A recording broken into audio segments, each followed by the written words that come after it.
So you want to become smart. In most of the world, you're told that it takes 12 years of school, plus 4 years of college, plus 6 years of graduate school to become smart.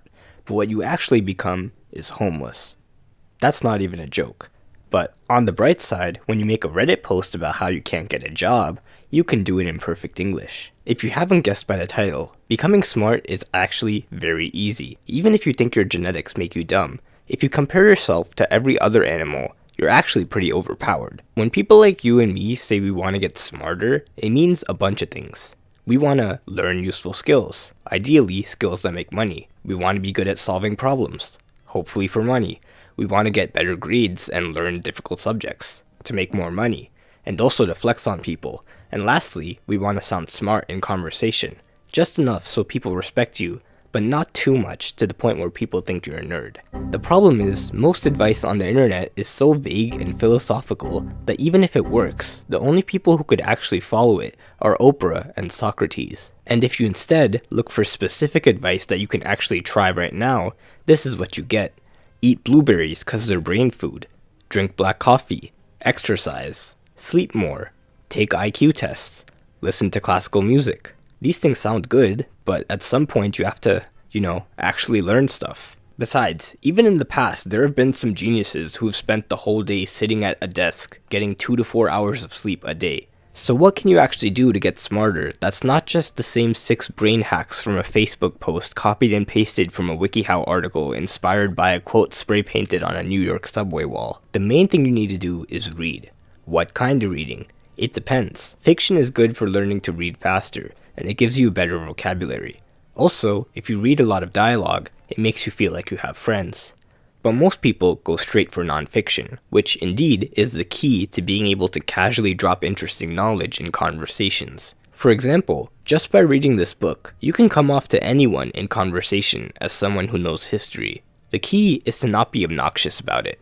Crazy how we evolved from chimpanzees, right? Well, actually, evolution is non-linear, and several human-like species inhabited Earth simultaneously, none of which could even be remotely considered as chimpanzees. While this is considered polite by the standards of a YouTube comment section, in real life, saying "well actually" before proving someone wrong will make you instantly unlikable. Change the "well" to an "easy," and now we're talking. Let's redo that conversation. Crazy how we evolved from chimpanzees, right? It is crazy, right? I was reading the other day and apparently humans and chimpanzees... I always thought we evolved from them, but I guess we just evolved side by side. You can be smart while also being humble and also sounding like you touch grass. The key is to teach people what you know without making them sound dumb. This way, people will actually learn from you, which will make them see you as smart and respectable. Now, how do you find these books? It's actually really easy. You don't have to read the same 5 books everyone tells you to read. Just think of a topic you want to learn about, like cleaning.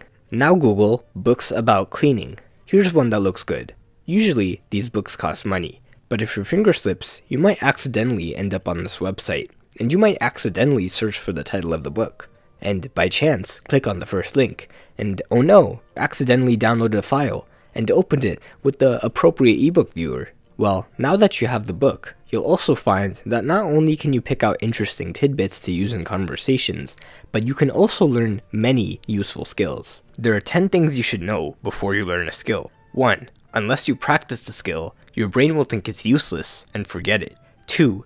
You only have to know 20% of the knowledge to master 80% of the skill. So I guess we could just move on. This is called the learning curve. It's a graph of how good you get at a skill over time.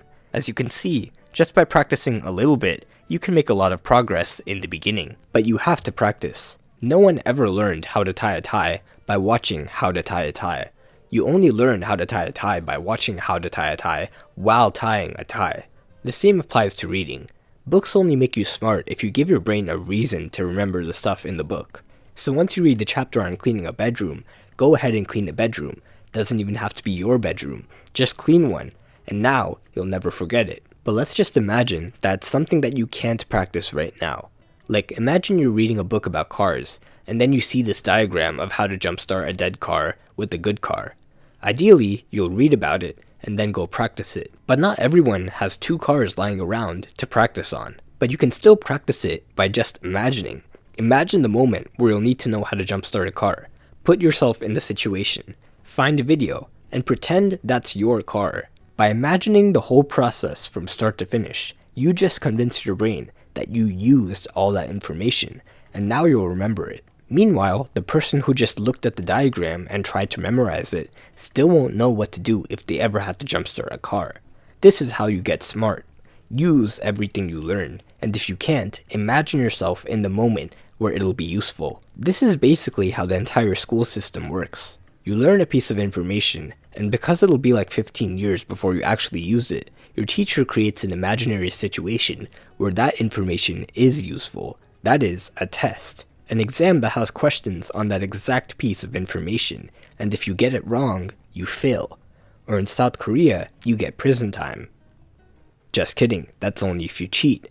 This is usually enough to make your brain at least attempt to remember the information.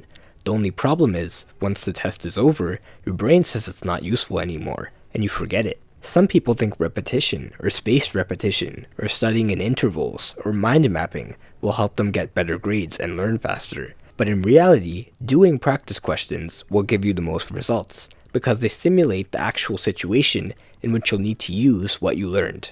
If you don't have any practice questions, make your own, and convince yourself that the stakes are high. Like, pretend that you're hanging off a cliff by one arm, and someone's there to pull you up, but only if you can name all the parts of a human cell. Learning information and making it seem useful to your brain is all you need to get smart. And this is why textbooks are the S-tier format for becoming smart as fast as possible. There's no fluff, no hand-holding, no distractions, just pure information, and a bunch of practice questions. And if you can't solve them, you have to flip all the way to page XXXVVIII in the appendix to get help.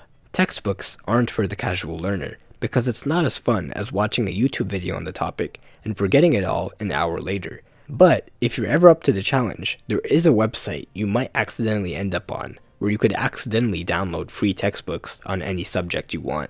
But before you do that, I'm collecting donations in the form of subscribes to fund the next video.